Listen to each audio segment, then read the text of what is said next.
نو مونځ چې کوې جناب په صحیح طریقه به وکړې، د مانځه طریقه اوس واوره، الله ته به ودرېږي. نو خدای ته کله ته مخامخ ودرېږې، قبلې ته به مخ کې او الله اکبر نیت به لاول وکړې. څو درته یاد دي 2 رکعاته نیت کوم د اخلاصه 2 رکعاته فرض د سحر د مانځه قطعي ورسره ووې. قطعي معنی یقیني،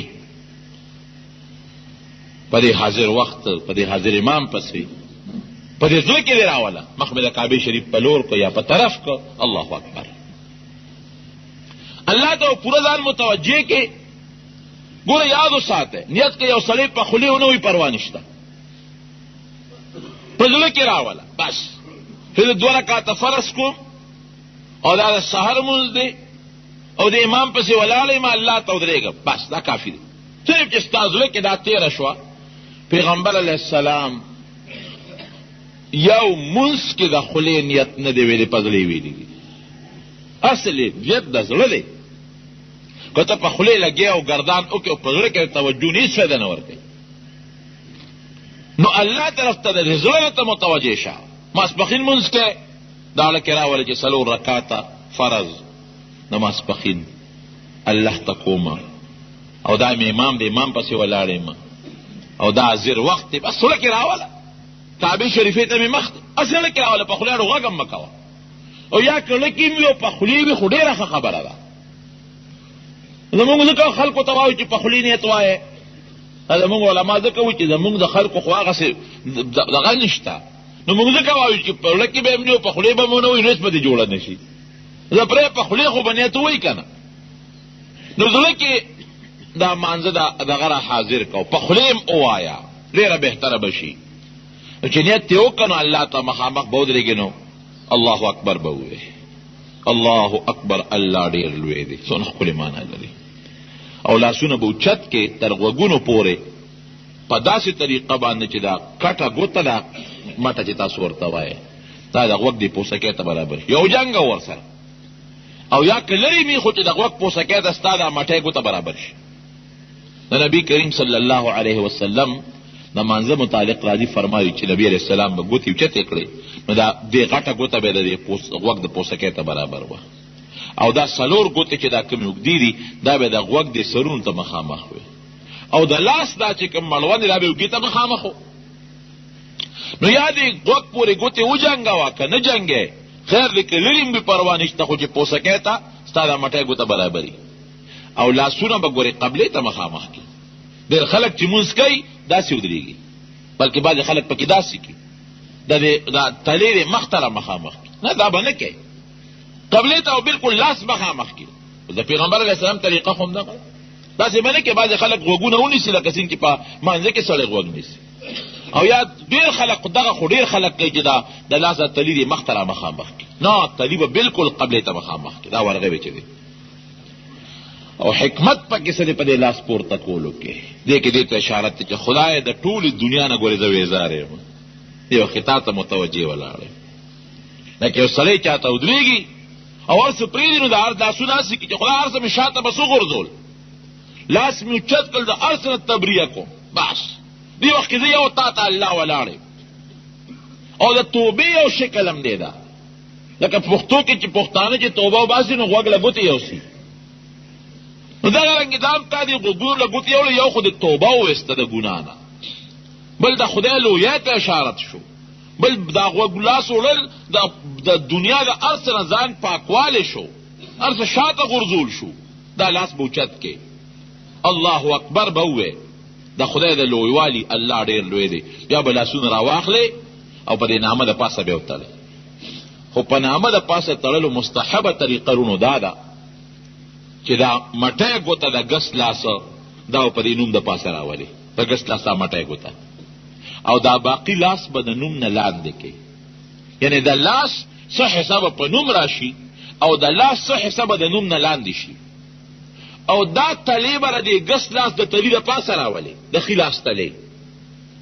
او دا 2 ګوتې چې کومې دي، قچۍ ګوته او مټۍ ګوته، دا به د ګړۍ په ځای د مړوند نه راتاو کې، او دا 3 ګوتې او په دې لیچه د پاسه اوږدې کې. لکه یو حدیث کې راځي چې نبي علیه السلام په نامه لاس تړه، بل صحابي وایي د نامه نه به لاس لاندې و، نو مونږ وایو چې بس نیم لاس په نامه کې ده، نیم لاندې که دواړه خبرې جوړې شوې. او بل حدیث کې راځي چې پیغمبر صاحب به دا ورغوي د پاسه تلی د پاسه او داسې حلقه به یې جوړه کړې وه، دا یو ګوته دا دواړه ګوتې ترې راته وکړه. او حدیث کې راځي چې د نبي علیه السلام دا ګوتې به په دې سنګل د پاسه خورې وې. ګوره په ټولو باندې عمل راغی. نو په داسې طریقه به کې باندې څوک یې په خېټه لاسونه کېدي، څوک لاسونه په دلته ونیسي نه. ګوره هغه طریقه باندې مونځ وکړه چې کومه طریقه مونږ ته نبی کریم صلی الله علیه وسلم ښودلې ده، نو کار به جوړ شي. نو بیا به سبحانک اللهم وبحمدک شروع کی. سبحانک اللهم د خدای پاکوالی شو، الله ته ډېر لوی پاک یې د هر قسمه عیب نه، او خدای تعالی صفتونه او ثناګانې دي. وتبارک اسمک، خدای ستا نوم ډېر لوی د برکت دی. وتعالی جدک، ستا شان ډېر لوی دی. ولا اله غیرک، خدای ستا نه ما سوا بل خدای نشته. ګوره څومره ښکلې معنا شوه. اوس چې یو سړی په دې معنا پوهېږي او دې سره لمونځ وکړي الله ته، نو الله پرې څومره خوشحالېږي. د هغې نه پس به بیا اعوذ بالله من الشیطان الرجیم وایي، شیطان نه پناه وغواړي. د خدای په نوم زه پناه نیسم د هغه ملعون شیطان نه. او بسم الله الرحمن الرحیم، خاص په نوم د الله، هغه الله چې ډېر مهربانه دی او ډېر رحم کوونکی د هغه په نوم زه شروع کوم. اعوذ بالله بسم الله به ووایي. بیا به سوره فاتحه شروع کړي. الحمد لله رب العالمین. سوره فاتحه معنا هم درته وکړم. دې کې ګوره د خدای صفت تلاول، الحمد لله رب العالمین، ټول صفتونه د الله لري. څومره خلک چې صفتونه کوي که نه، دا ګوره ټول د خدای دی. که مونږ او تاسو د یو بل صفت کوو، دا صفت هم د خدای دی. لکه مثلا زه یم چې دا فلان کې سړی ښکلی دی، نو دا ښکلیوالی پکې چا پیدا کړی دی؟ الله. دې کوټې چې صفت کوم چې ډېر ښه جومات جوړ شو، نو دا په حقیقت کې د کاڼو صفت نه دی، دا د هغه ګلکار صفت دی چا چې کوټه جوړه کړې ده. دغه رنګې که مونږ د انسان د صفت ذکر کوو، دا صفت الله پیدا کړی دی، دا په حقیقت کې د خدای صفت دی. نو ټول صفتونه د الله لري. کم الله رب العالمین کې د ټول مخلوقات پالونکی دی. الرحمن ډېر زیات مهربانه دی، الرحیم ډېر زیات رحم کوونکی دی. دا خو د خدای صفت دی. بیا وی مالک یوم الدین، د قیامت ورځ چې کومه د جزا او د سزا او د حساب کتاب ورځ ده، د هغې مالک الله دی. دا خو د خدای صفت شو. د هغې نه پس بیا د خپلې بندګۍ اظهار کول، ایاک نعبدو، ای خدایا مونږ چې عبادت کوو دا ګورې خالص تا له کوو، بل چا له نه کوو. و ایاک نستعین، یا الله که مونږ امداد هم غواړو نو خالص تا له غواړو، بل چا له نه غواړو. هغې نه پس دعا شروع شوه، اهدنا الصراط والمستقیم، یا الله مونږ ته نیغه لاره وښایه. نیغه د چا؟ د جنت لاره. صراط مستقیم هغه لار چې د افراط و تفریط نه پاکه ده، کږه نه ده، نیغه الله ته ورغلې ده. کومه لاره چې خدای پتا در روانه ده، او کومه لاره چې ستا رضا مونږ ته راکوي، کومه لاره چې ستا خوشحالي مونږ له راکوي، کومه لاره چې ستا جنت مونږ له راکوي، خدای په هغې روان کا. نو بیا ورته د هغه لارې ذکر هم کوو، صراط الذین انعمت علیهم، خدای د هغه خلکو لاره راته وښایه چې تا پرې ډېر احسانونه کړي، لکه هغه پیغمبران دي، هغه شهدا دي، هغه صدیقین دي، هغه نیکان خلک دي. خدای د دغه نیکو خلکو پیغمبرانو شهدا او صالحینو په لاره هم خدای بوځه. غیر المغضوب علیهم، خدای دا خلک په غضب هم نوستا، دی باندې تا غضب نه نازل کړي، لکه یهودیانو باندې چې کوم غضب نازل دی. او ولد دوالین، خدای دا ګورې ګمراهان هم، یعنی مطلب دا چې د هغې خلکو چې هغه ستا په غضب ککړ دي چې یهودیان دي، یا هغه عیسایان چې هغه ګمراهان دي، خدای د هغې د لارې نه هم ګورې وساته. په مانځه کې مونږ د الله نه ګورې دا درخواست کوو. او عمل هم څه دی؟ د یهودو د عیسایانو سره جوړ توړ. څو کرته مونږ د خدای نه په مانځه کې سوال کوو چې اهدنا الصراط المستقیم، صراط الذین انعمت علیهم غیر المغضوب علیهم ولا الضالین. خو رښتونې نه یو پکې مونږ مانځه کې خود سارم څلور ځله دا دعا وکړه، ماسپښین دې 10 کرته دا دعا وکړه، او مازدیګر دې بیا څلور کله دا دعا وکړه، ماښام دې 15 کرته بیا دعا وکړه، ماسخوتن دې 9 کرته بیا دا دعا وکړه. د نوافلو د مستحباتو نه علاوه چې خدای ګورې د یهودو لار او د عیسایانو لار امې نه ده پکار، ګوره د هغې نه مې وساتې. او الته کې چې روان یم د هغې په لار روان نو خدای به ما سره ټوکې کوي. سوال چې کوم دا کې چې د هغې نه مې وساته مې نه راخوښه او نور کردار او تعلقات او دوستانې او یارانې او د ټول هغې خلکو سره دي. خدای دې مې ترې وساتي. مونږ به ته خدای انشاءالله ساتي، زمونږ مشران دې ته خدای وساتي. دا تا دعا وکړو نو بیا به آمین خدای زما را دعا قبوله کړه. نو د هغې نه پس به صورت ووایي. د مونځ هر یو صورت کې دی یا که مثلا یو سړی صورت به تا پوره یاد نی نو 3 آیتونو والا لنډي لکه دومره آیتونه به ووایي چې هغه د انا اعطیناک الکوثر صورت برابري. یو اوږد آیت دی لکه آیت الکرسی ده مثلا، یا نور اوږده آیتونه قرآن کې شته، یا 2 آیتونه خو چې په مقدار کې دا انا اعطیناک الکوثر و صورت نه لنډ نی دا به ووایي. نو بیا به الله اکبر وی رکوع له بلاړ شي. نو ګوره ته ټیټ شوې که نه الله ته، لکه یو سړی چاله ستړي مشي له ورځي نه اثر ورته ټیټ کړي، دا د خپلې عاجزۍ اظهار ته وکړه. او چې کله رکوع کوې نو طریقه یې دا ده چې په دې کونډۍ به دا لاس کېږدې، دا ګوتې به دې ګورې خوارې کې، کله که به پې دا کونډۍ ونیسې او ملا به بلکل اوږده کې. یو صحابي فرمایي نبي علیه السلام چې به رکوع کوله مونږ به ورته کتل نو ملا به بلکل نیغه اوږده وه. حضرت عثمان رضی الله عنه فرمایي نه به یې ډېره ښکته کوله او نه به یې اوچتوله. او داسې زمونږ فقها لیکي ملا به اوږده کې چې دا سر او دا کوناټي دا بلکل یو بل ته برابري. باید سړی د په رکوع کې د سجدې ځای ته ګوري، هغه سر اوچتېږي نه، رکوع کې به د خپو د قدمونو ته ګوري. چې کله قیام کې ولاړې نو ته به سجدې چې کوم ځای لګې هلته به ګورې، او په رکوع کې به د خپو دا قدم نه دی دا پنجه دې ته به ګورې. چې دې ته ګورې نو ستا ترتیب برابرېږي. خپې به بلکل زور به ورکوې چې دا کونډۍ ده زور ورکوې، دا خپې به راغونډی نه. نو 3 ځله کم از کم به ووایې سبحان ربی العظیم، پاک دی رب زما، پاکی د رب زما لره، پاکی بیانوم د رب خپل هغه رب چې هغه ډېر لوی دی. 3 ځله سبحان ربی العظیم به ووایې کم از کم. او امام به 3 ځله وایي، زیات به نه وایي، لکه په قوم کې بیماران هم شته، بوډاګان هم پکې شته. او کوم سړی چې امام پسې ولاړ دی یا ځان لمونځ کوي هغه د 3 ځله وایي، 15 کرته دی وایي، 9 کرته ناته 9 کرته 11 کرته. صحابه فرمایي چې نبی علیه السلام با سبحان ربی العظیم دومره کرته وی چې مونږ به وایي چې یې شو دی لمونځ، دومره به نبی علیه السلام په رکوع کې ولاړ به. دا صرف چې کوم امام دی 3 ځله به وایي سبحان ربی العظیم. ګوره اطمینان سره مونږ یې په منډه وایو اوس باندې پوه نه شو. پاکي بیانوم د رب خپل هغه رب چې هغه لوی دی. 3 ځله کم از کم. او که امام پسې ولاړې امام اوږد که نو ته زیات ووایه، 15 کرته ووایه. ځان لمونځ کې څومره چې زیات ویلی شي ووایه. د هغې نه پس به بیا سمع الله لمن حمده به ووایي چې هغه څوک چې الله له صفت کوي خدای پاک هغه اوري. ربنا لك الحمد، ای زمونږ رب تا له ثنا ده، د خدای صفت دی. او که څوک ربنا ولك الحمد وایي دا هم صحیح ده. که څوک اللهم ربنا ولك الحمد وایي دا هم صحیح ده. حدیثو کې ټول راغلي دي. موږ د عوامو ته د اسانتیا لپاره دا چې ربنا لك الحمد، ای رب زمونږ تا له ثنا ده، دا به ګورې بلکل چې ملانې هغه کې دا به ووایي ربنا لك الحمد. بعضې خلک یې که نه قومه بلکل نه کوي، خو چې رکوع نه پورته شي له ملا نیغوي نه او نیغ سجدې له لاړ شي. ملا به بلکل نیغه کې، که ملا دې نیغه نه کړه او قومه دې ونه کړه نو مونځ لا برباد شو. هسې ځان وکړو. امام ابو یوسف رحمت الله علیه او امام احمد ابن حنبل، امام شافعی صاحب او امام مالک صاحب خو چې بلکل مونځ ونه شو. او امام ابو حنیفه رحمت الله علیه بیا مو چې واجب پاتې شو. نو چې واجب پاتې شو نو واجب حکم تقریبا د فرض دی، خو مونځ لا برباد شو.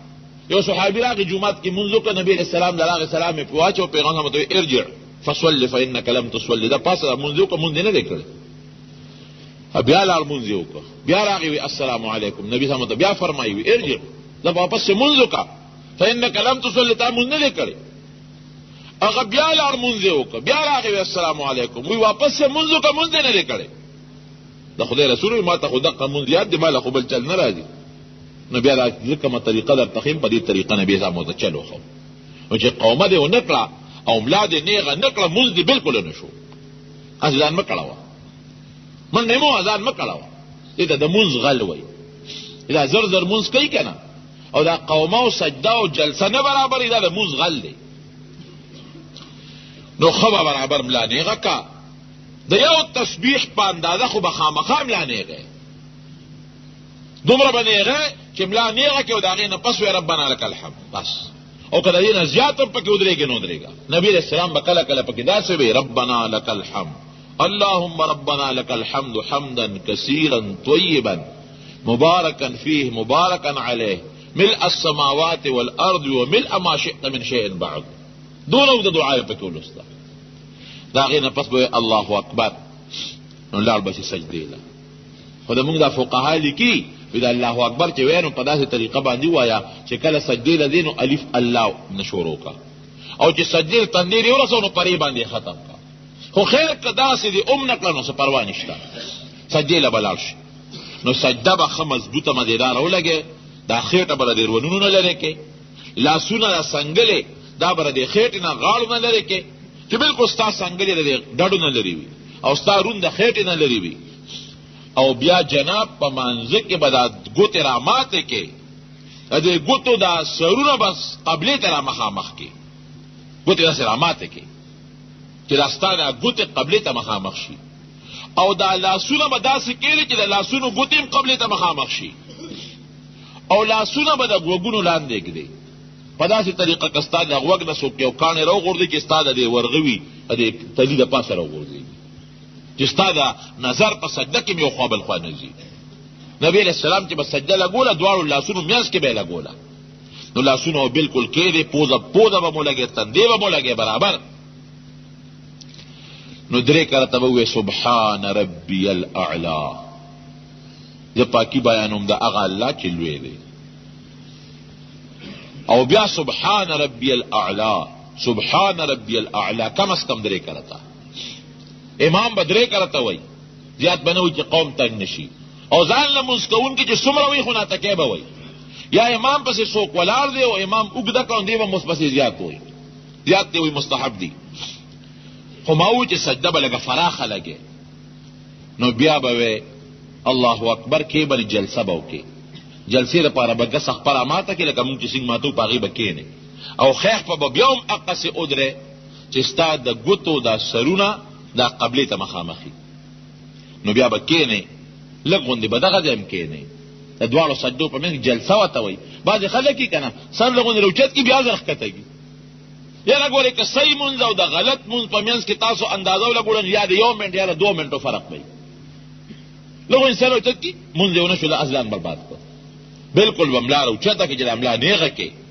نو پکې نبي علیه السلام به دا ګورې لوستل رب اغفر لي خدای ما وبخښي دا پکې وایه حدیث کې ثابت دي لا راوچته کړي وی رب اغفر لي خدای ما وبخښي بلکې نبی صاحب به داسې وی رب اغفر لي وارحمني واهدني لاحسن الاخلاق لا يهدي لاحسنها الا انت دا الفاظ پکې نه خدا مونږ علماوی په نفلو کې وایا سنتو کې وایا فرضو کې خیر چې څومره مختصری نو خبره ده نو چې ملا راوچته کې سجدې نه جلسه ورته وایي لاسونه په دې دواړو رونونو باندې کېږدي په داسې طریقه چې دا ګوتې ستا قبلې ته مخامخي بیا به دویمه سجده وکړې په دغه طریقه چې ما درته وویل نو بیا به پاسې الله اکبر چې ووایې نو نیغ به دویم رکعت ته پاسې دا سجده چې تا ولګوله دا تا پوزه خدای ته راخته لکه یو سړی څوک راونیسي وي شا به پوزه راکاږه ته وایې ما به 20 ټوټې کې خو پوزه به راته رانه کاږم او دا سجدې دا حیثیت دی لکه چې تا دا خپله پوزه الله ته راښکه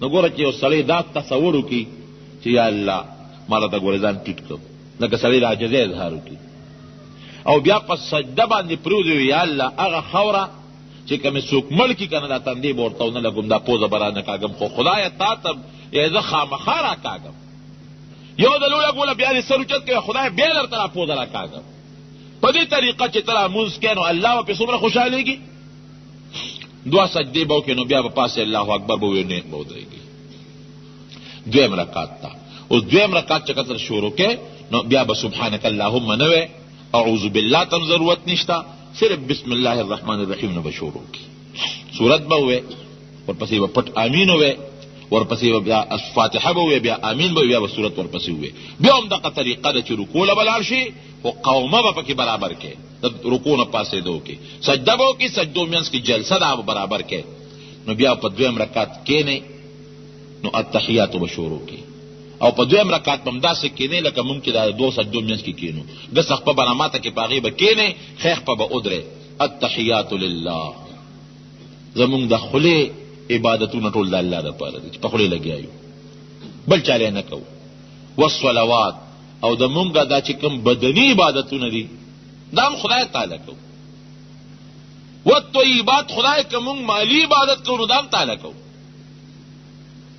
نو بیا به د دې منځ چې نبی علیہ السلام باندې کله په معراج کې فرض کېدل نو هغه کلمات بلغوندې ویلی شي ځکه دغه وخت کې دا منځ فرض شوی دی نو د خدای او د پیغمبر علیه السلام په منځ کې چې دا کم الفاظ د هغه حکایت دا به وي نو معراج کې نبی علیہ السلام له چې خدای پنځه منځونه ورکړل التحیات لله والصلوات والطیبات دا یو هرکلی یې پیش کړ تا ډالۍ سره راوړې ده ته تحفه دې راوړې ده نو نبی علیہ السلام ورته دا تحفه یاد کړه التحیات لله والصلوات والطیبات خدای ما دا جزی دا راوړې ده دا قولی او بدنی او دا مالی عبادتونه می خدای تعالی راوړي دي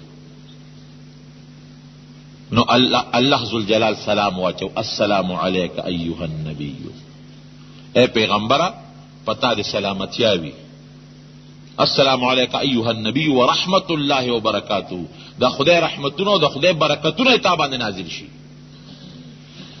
نبی علیہ السلام بیا خو خيار ډیر ذات کنه السلام علینا وعلى عباد الله الصالحین نو علیمنا دا چې په مونږ دي سلامي او په نیکانو بندگانو دي سلامي نو دا مونږ د علماء لیکي دا نیکان بندگان ځان لکړو علینا یې وي په مونږ وی دا سره ګناګار مرګري کړل چې ما باندې او ما په ګناګار امت سلامي او ستا په نیکانو بندگانو دم سلامي بیا به د خدای د وحدانیت اقرار وکړي اشهد ان لا اله الا الله زه ګواهي کوم چې د عبادت لایق ما سوا د خدای نه بل څوک نشي واشهد ان محمدا عبده ورسوله دې خبرې ګواهي کوم چې محمد صلی الله علیه وسلم د خدای بنده د خدای رسول دی نو که څلور رکعات مونځ یا درې رکعات دي نو بیا پاسه الله اکبر به وي درې رکعات به وکړي درې به تشکه تش دا معنا چې صرف فاتحه بلولي سورت بنلولي آمین پورې به او که دو رکعات مونځي نو درود وایي په نبی علیہ السلام او بهتر درود په درودونو کې درود ابراهیمی دی اللهم صل علی محمد وعلى آل محمد كما صليت على ابراهيم وعلى آل ابراهيم انك حميد مجيد خدای کم رحمتونه چې تا په ابراهیم علیہ السلام او داغه په اولاد نازل کړی دي هغه په نبی علیہ السلام او داغه په اولاد هم نازل کړي ته صفات خاوندې او ته د بزرګۍ لایق اللهم بارك على محمد وعلى آل محمد كما باركت على ابراهيم وعلى آل ابراهيم انك حميد مجيد خدای هغه برکتونه چې په ابراهیم علیہ السلام او داغه په اولاد ته نازل کړو اذا نبی علیہ السلام او داغه په اولاد هم نازل کړي بیا به دعا وکړي اللهم ربنا چونکه جامع دعا ده د قران یا د حدیث وره دعا لوستل شي خدای ډیره جامع دعا ده نو دا وایي اللهم ربنا اے خدای زموږ رب آتنا فی الدنیا حسنه موږ له په دنیا کې مخکول ژوند راکړي دا هغه ژوند چې د نیکو وي ته په خوشالېږي او فی الاخرة حسنه او په آخرت کې مخکول ژوند د نیکو راکړي وقنا عذاب النار او خدای موږ د اور د عذاب نه بچ کړي دا ته د منځ په آخر کې دعا وکړو بیا به السلام علیکم ورحمت الله نو خي طرف ته به مخ راواړی په داسې طریقه چې د سلام وخت کې د ښې اوږې ته دې ګورې ښې اوږې ته او بیا السلام علیکم ورحمت الله نو په دې دویم سلام کې ګوتې اوږې ته ګورې ښه اوس چې رکوع لذې نو ته به دې خپو ته ګورې او په سجده کې به دې پوزې چې کوم دی وي دقه ځای ته به ګورې نظر به دې بل خوا نه دي او چې کله په قاعده ناستې نو دې خپل غیږ ته به ګورې الله ته متوجه دا ستا مونځ دی د مانځنه پس السلام علیکم ورحمت الله سره د مانځنه ووته دا خو د مونځ هغه طریقه وه چې نبی کریم صلی الله علیه وسلم دغه صحابي ته وښوله خو لنډه خبره دا درونو چې په مانځه کې ما درته ووي الله ته متوجه ودرېدل پکار دي دا تصور قایمول پکار دي چې دا زما او د خدای منځ کې ملاقات دی زما او د خدای په منځ کې دا رب یو ربط دی یو نسبت دی او خدای ته پورا متوجه کېدل پکار دي. د دې وجه نه رونو دا مونږ زمونږ د مسلمانانو د اتفاق یو لویه نښه ده. ټول مسلمانان ورا خدای خوار طرف ته دي، اینما تولوا فثم وجه الله، که قبله ته مخکې او کدی خوا مخکې هر طرف ته د خدای رحمتونه الله متوجه دي تا ته. لیکن ټول خلق به قبله ته ولې مخکې چې ټول مسلمانانو یو وحدتي، یو اتفاقی، یو اتحادی. یو بل خبر درته کوم هغه لږ واورئ. بل دا عذر چې دی لکه باد شو، باران شو، یاره دشمن یاره شوه، بعضې سړي دشمن یاره یاسي، نو په کور به مونځ نه کوې، جومات ته مانځله به راځئ. پیغمبر علیه السلام فرمایي لا صلات لجار المسجد الا فی المسجد. کم سړی چې هغه د جومات ګاونډي دی، جومات ته راتلی شي او بیا هم د جومات ته مانځله نه راځي او کور مونځ کوي، ورې مونځ یې ونه شو، دی به خامخا جومات ته راځي. او بل حدیث کې راځي چې کم سړی 20 منځونه ځان لوکي، یو منځ د جمع وکي، دا برابر دي. او یو بل حدیث کې راځي پیغمبر علیه السلام فرمایي ویړه مې کېږي چې جو صحابي مخکې کوم مانځه ته او اقامت والا ته چې اقامت شروع کا او ځان سره یو څو ماشومان الکان واخلم او په دې کورونو وګورم چې کوم خلک جمع لنی راغلي چې دا کورونه پې وسوځوم، نو جمع لراتلل. دا جمع زمونږ امام ابو حنیفه رحمت الله دوه قول دي، یو کې سنت مؤکده مشهور ده، خو بل قول کې ګوره د واجباتو نه حسابوي. بل جمع کې چې ودرېږي یو بل سره متصل به ودرېږي، یو بل سره بعضې خلک یو بل نه لرې لرې ودرېږي، دا ګورې ګناه ده. پیغمبر علیه السلام باقاعده اواز کو اتموا صفوفکم، صفونه برابر کې، سووا صفوفکم، صفونه نیخ کې، او حازوا بین الاعناق، دا سټونه یو بل سره برابر کې، او دا اوږې یو بل سره وجنګوي، او دا منځ کې چې دا کم خالی دی دا ډک کې. او دا بیا فرمایل یو څو څپېړه ته وباسه روانې کې. او دا بیا فرمایل نبی علیه السلام چې مخکې صفونه پوره کې، بیا دویم بیا دریم بیا چې څه کموالی هغه په آخري صفونو کې پرېږدی. نو کوشش پکار دی چې مخکې صفونه دا برابري او صفونه نیغول پکاري. بلکې یو حدیث کې راځي نبی علیه السلام او فرمایل وی صفونه نیغ کې، ورې که صفونه نیغ نکړل نو الله به ستاسو مخونه کاږه کي، که صفونه نیغ نکړل بل حدیث ستاسو په زړونو کې به خدای یو بل سره دشمنی پیدا کی. نو دی وجه نه صفونه نیغول پکار دی، یو بل ته کتل پکار دی، او جخت به ودرېږي، یو بل نه لرې به نه ودرېږي. او ماشومان رستو کول پکاري، ماشوم صف کې مخکې ودرول دا نی پکار، ماشومان له پکاري چې هغه رستو ودرېږي. دا خو مختصر غوندې د مانځه متعلق بیان مې درته وکړ په دې خیال چې دا مونځ زموږ یو اهم عبادت دی، او دا په داسې طریقو شي چې د قبولیت درجې ته ورسېږي. که یو بنده یو جومات کې اودس وکړي او خپې یې پاتې شي، بل جومات ته لاړ شي، نو دی به څه کوي؟ نو ګوره که یو انسان اودس وکړي او یو اندام ته یېر شو، لکه مثلا د سر مسه ته یېره شو، یا خپې ته یېرې شو، یا لاسونه ته یېر شو، نو که د دا باقي اندامونه اوچ شوي وي نو بیا به دوباره اودس کوي. او که باقي اندامونه لا اوچ نی او لامده وي نو هغه اندام چې ته یېر دی هغه دوباره ووینځي نو کار کېږي. لکه اودس یې وکړو او خپې ته اوچې پاتې شوې، چې وروسته جومات ته لاړو ویې کتل خپې اوچې دي، خو مانه خپې یېرې شوې، نو او دې ګوري که دا مخ او لاسونه لامده دي، لا اوچ شوي نه دي، نو ور دی چې صرف خپې دي ووینځي بس ټیک ده. او کنه دا نور اندامونه اوچ شوي دي بیا به سرینه پوره اودس کوي. او یو سړي صدقه فطر نه دی ورکړی، بلکل اوس هم ورکولی شي، خو هغه ثواب یې نه کېږي کم ثواب چې هغه وخت کې و. دا درته ما مخکې ویلو.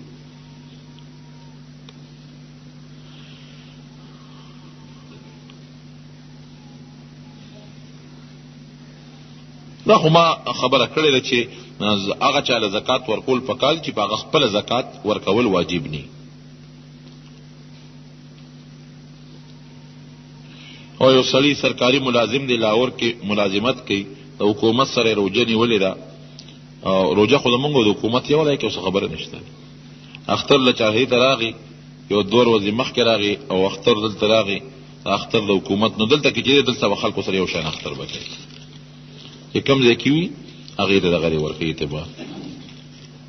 ځمکه کې تریاک څه ته وایي؟ دا دغه ته وایي اپیم کرل او د هغې تجارت کول، دا منې دا حرام دي. دعا وکړئ رب العالمین زموږ په حال باندې رحم وکړي، آفات و بلیات و مصائب و مشکلات